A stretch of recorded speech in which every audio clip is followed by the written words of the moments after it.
پردہ دار آخری قسط۔ تمہیں اب کیا مسئلہ ہے؟ وہ لڑکا تمہیں پسند نہیں تھا تو اس میں کیا خامی ہے؟ صفیہ مریم سے مخاطب تھی۔ امی میں نے پہلے ہی کہا تھا مجھے اس عورت کی بہو بننے کا کوئی شوق نہیں ہے، ویسے بھی وہ لالچی اور مکار عورت ہے، یہ تو آپ بھی جانتی ہے۔ مریم نے اپنی ماں کے فیصلے کو رد کیا۔ تو رعوف تو ٹھیک ہے نا، تم نے اپنی ساس کے ساتھ تو نہیں جڑے رہنا نا، اتنا تو پھر چلتا ہے۔ اب کون سا شہزادہ ہے جس کا تمہیں انتظار ہے؟ صفیہ کی بات جاری تھی۔ امی اس کی بات نہ کریں، اس کے بارے میں پہلے ہی انکار کر چکی ہوں، مریم نے بات کاٹتے ہوئے کہا۔ تو اب اگر دوبارہ وہ لوگ آئیں تو میری طرف سے انکار ہے، کہہ دیجیے گا۔ مریم نے برتن اٹھائے اور کچن کی جانب چلی گئی۔ عاطف اور ماریہ تابش کے کمرے میں بیٹھے سرگوشیاں کرنے میں مصروف تھے۔ آپ یہاں خیر تو ہے نا؟ تابش نے کمرے میں داخل ہوتے ہوئے پوچھا۔ دونوں کے چہرے پر شرمندگی کے آثار نمایاں تھے۔ امی کچھ ہوا ہے کیا؟ تابش نے بھانپتے ہوئے پوچھا۔ بیٹا ادھر آؤ، میرے پاس بیٹھو۔ عاطف نے اسے اپنے قریب بلایا۔ تابش ان کے پاس جا کر بیٹھ گیا۔ میں بات کرتا ہوں، عاطف نے ماریہ کو اشارہ کیا۔ بیٹا قدسیہ آپا آئی تھی، وہ کہہ رہی تھی کہ سائمہ نے رشتے سے انکار کر دیا ہے، وہ کسی اور کو پسند کرتی ہے۔ بیٹا میں جانتا ہوں یہ سن کر تمہارا دل ٹوٹ گیا ہے، مگر ہم زبردستی تو نہیں کر سکتے، اور ہاں اگر تمہیں کوئی اور لڑکی پسند ہے تو بتاؤ، ہم خود اس کے گھر جائیں گے رشتہ لینے کے لیے۔ عاطف اب تابش کے جواب کا منتظر تھا۔ میں سائمہ سے بات کروں گا، تابش نے سنجیدگی سے کہا۔ بیٹا بات کرنے کا کوئی فائدہ نہیں، تم اسے بھول جاؤ جیسے اس نے تمہیں بھلا دیا ہے۔ اب قدسیہ رشتہ ختم کر چکی ہے، ماریہ نے اسے سمجھاتے ہوئے کہا۔ امی آپ لوگ مجھے کچھ وقت کے لیے اکیلا چھوڑ دیں، تابش نے چہرے پر افسردگی لاتے ہوئے کہا۔ ہاں بیٹا تم سوچ لو، اگر تم کہو تو کل ہی فرزانہ سے کہتی ہوں، وہ تمہارے لیے خوبصورت سے خوبصورت لڑکی ڈھونڈے گی۔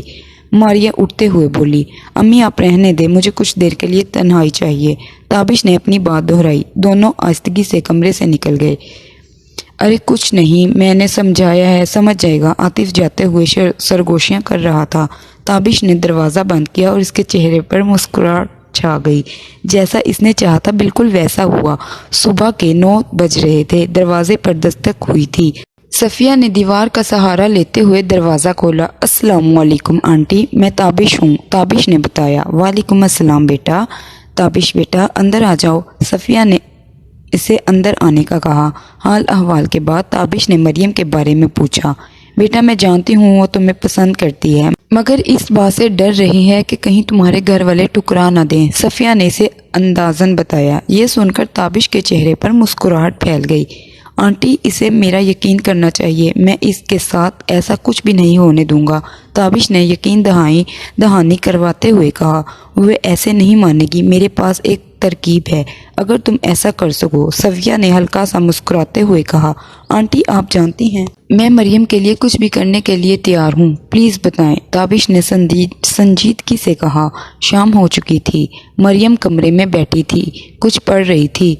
فون کی رنگ ٹون بجی۔ مریم نے کال ریسیو کی۔ ہیلو، مریم بات کر رہی ہیں؟ دوسری جانب سے آواز آئی۔ جی میں مریم بات کر رہی ہوں، آپ کون؟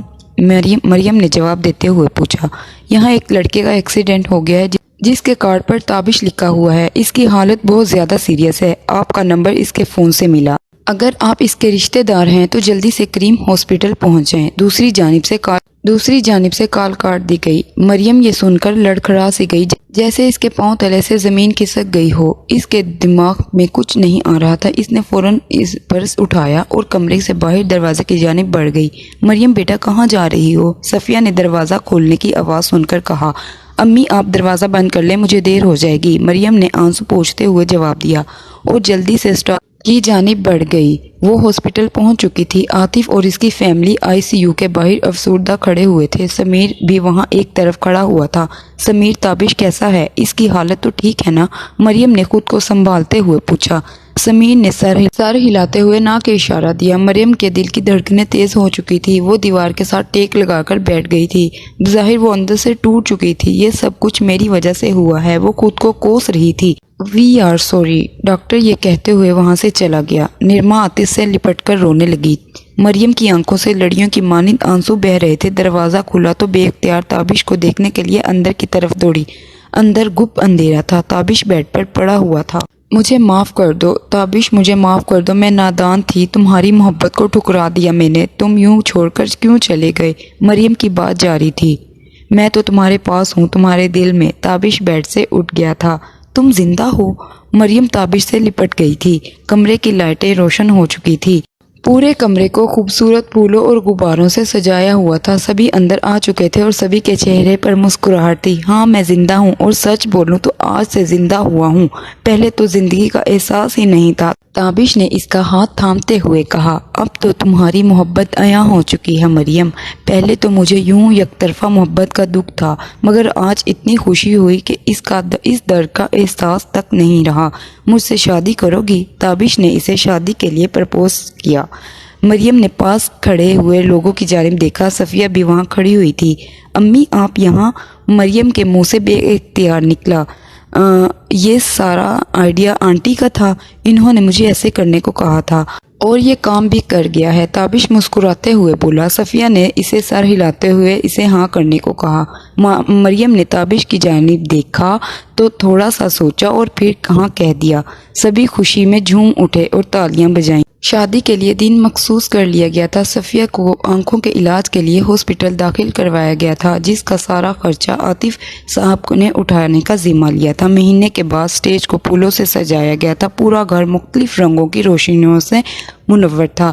سمیر تابش کے پاس کھڑا ہوا تھا۔ سرخ جوڑے میں ملبوس مریم کو تابش کے پاس بٹھایا گیا تھا۔ اس کے خوبصورت چہرے پر میک اپ چار چاند لگا رہا تھا۔ تابش اسے دیکھتا ہی رہ گیا۔